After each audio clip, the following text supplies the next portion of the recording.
আসসালামু আলাইকুম গাইস, সবাই কেমন আছেন?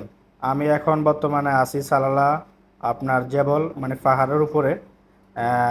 এখানে এত পরিমাণ বৃষ্টি আর এত পরিমাণ কুয়াশা, আসলে আপনি যদি ওখানে না যান কখনোই বুঝতে পারবেন না।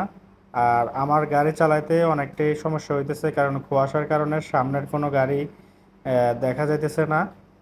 আর আমার সাথে আমার ওয়াইফ আছে, সে ক্যামেরা দিয়ে ভিডিওটা করতেছে, আমি গাড়ি চালাইতেছি। আর সামনে আরো যে রাস্তা পাহাড়টা আছে, আমি আরো সামনে যে পাহাড়টা আছে ওখানে আরো অনেক কুয়াশা। সেখানে আসলে গাড়ি চালানোটা অনেকটাই সমস্যা, কি কিছু বুঝছেন?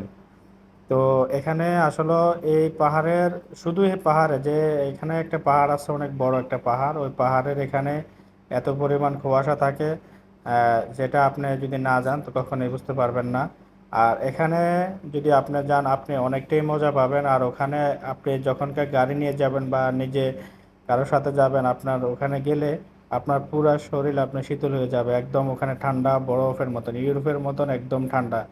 এখানে অনেক ঠান্ডা পড়ে। এটা হচ্ছে আমরা মূলত বলা বলা হয় এখানে সালালার ভিতরে এটা বলা হয় খারিফ। এটার নাম দেওয়া হয়েছে খারিফ। এখানে আপনার বছরের ভিতরে 3 মাস এখানে প্রচুর পরিমাণ বৃষ্টি হয়, এমনকি প্রচুর পরিমাণ কুয়াশা হয়, যেখানে আসলে এটা দেখার জন্য বিভিন্ন দেশের মানুষ আসে এটা দেখার জন্য।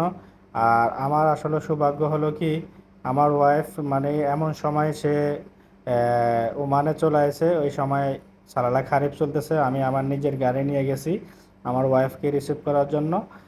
তাকে নিয়ে আসার সময় এই যে এই রাস্তা দিয়ে আসতে হয়, আমি যেখানে থাকি সেখানে এই রাস্তা দিয়ে যেতে হয়। তো এই রাস্তা দিয়ে আসার সময় আমি তাকে নিয়ে আইছি। সেও এই খারিফটা দেখতে পাইছে, সে অনেক খুশি হয়েছে, কারণ এতটাই মানে এখানে ঠান্ডা। গাড়িতে আমার এসি বন্ধ, তারপরও আপনার মনে করেন এত পরিমাণ ঠান্ডা, যেটা আসলে আমি আপনাদেরকে বলে বোঝাতে পারবো না। আর সামনে আরও জায়গা আছে, সেটাতে অনেক বড় অনেক কুয়াশা। আমি এখন যে সময়টাতে গাড়ি চালাইতেছি সেই সময়টা হচ্ছে এখন দুপুর 1টা, দুপুর 1টা বাজে। কারণ আপনার এই টাইমে এত এত কুয়াশা। আর যদি আমি রাত্রের বেলা সন্ধ্যার দিকে যদি রওনা দিতাম তাহলে হয়তো আমার গাড়ি চালানোটা একদম অনেক রিস্ক হয়ে যেত। তো এই জন্য আমি একটু দুপুরের দিকে মানে 1টা 2টার দিকে একটু রওনা দিয়েছি। তো এখন আরো সামনে একটু জায়গা আছে যেটা সেখানে আরো অনেক কুয়াশা। তো এই জায়গাগুলো মানে অনেকটাই মানে ভয়াবহ ডেয়ারিং জায়গা। এই জায়গাতে এই আমি এখন যে জায়গাতে আছি এই জায়গাটাতে একটু কুয়াশা কম। তবে আমার আগে যে একটা জায়গা আছে সামনে, ওখানে আরো অনেক কুয়াশা আছে, আমি আপনাদেরকে একটু দেখানোর চেষ্টা করতেছি। আমি গাড়িটা আপনার ওখানে, এটা এমন একটা জায়গা এখানে আপনি গাড়ি বেশি স্পিডও চালাতে পারবেন না, কারণ এখানে আপনার পাশে বড় গাড়ি থাকে, ট্রেলার থাকে। তারপরে আপনি যদি গাড়ির সামনে না দেখতে পান তাহলে আপনি বেশি স্পিডে গেলে আপনার হয়তো যে কোনো ধরনের একটা বিপদ ঘটতে পারে। তো সেজন্য গাড়িগুলা মানে আপনি গাড়ি আপনার নিজের কন্ট্রোলে আপনি গাড়ি চালাতে হবে। আর যারাই সালালার উদ্দেশ্যে এখন বর্তমানে রওনা দিবেন যে কোনো কোথা থেকে, তো সালালার অবশ্যই রাস্তার দিকে খেয়াল রাখবেন, যে গাড়ি চালাবেন তাকে অবশ্যই রাস্তার কথাটা মনে রাখতে হবে। কারণ এখানে অনেক পরিমাণ মানে সকালের দিকে যদি আপনি আসেন তাহলে প্রচুর পরিমাণ কুয়াশা পাবেন। আপনার সামনের যে গাড়িগুলো থাকবে ওগুলো আপনার দেখতে অনেক কষ্ট হয়ে যাবে, আপনি গাড়ির স্পিড বেশি দিতে পারবেন না, সীমিত স্পিড দিয়ে আপনাকে এই পাহাড়টা পার হতে হবে।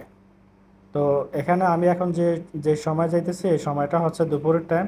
দুপুর টাইমের কারণে এখানে একটু কুয়াশা একটু কম। আর সামনে এই যে এখন আমি যে পাহাড়টাতে উপরে যাইতেছি ওখানে আরো অনেক কুয়াশা। আর আপনারা ভেবে নেন এখন দুপুরের টাইম, এই টাইমে এত কুয়াশা, আর যদি রাতে আপনারা যদি যাওয়া আসা করেন তাহলে হয়তো আপনাদের জন্য অনেকটা বিপজ্জনক হতে পারে। আর সবাই যেহেতু যারাই যেতে চান চালালা, তো অবশ্যই নিজেকে একটু কন্ট্রোল রেখে গাড়ি চালানোর দিকে একদম হুঁশিয়ার থাকতে হবে, সামনের দিকে আপনার চোখ একদম ফলো রাখতে হবে। কারণ এতটাই কুয়াশা, আপনি যদি একটু ভুল করেন তাহলে হয়তো আপনার বড় ধরনের বিপদ ঘটতে পারে। তো সবাই আশা করি গাড়ি চালাবেন, অনেক সতর্ক নিয়ে গাড়ি চালাবেন, অনেক হুঁশিয়ার থাকবেন। আর নিজেকে সেফটি রেখে আমরা সবাই সালালা আপ ডাউন করবো, কারণ এই সালালাতে এখন 3 মাস সব সময় এরকম অবস্থা থাকবে, 24 ঘন্টা সব সময় এরকম থাকবে। তা আমরা সবাই সতর্ক থাকবো, এমনকি ভালোভাবে যদি অনেক সময় আমরা আনন্দের খাতিরেতে মানে দেখতে যাওয়ার চেষ্টা করি, কিন্তু সতর্ক অবশ্যই আমরা সবাই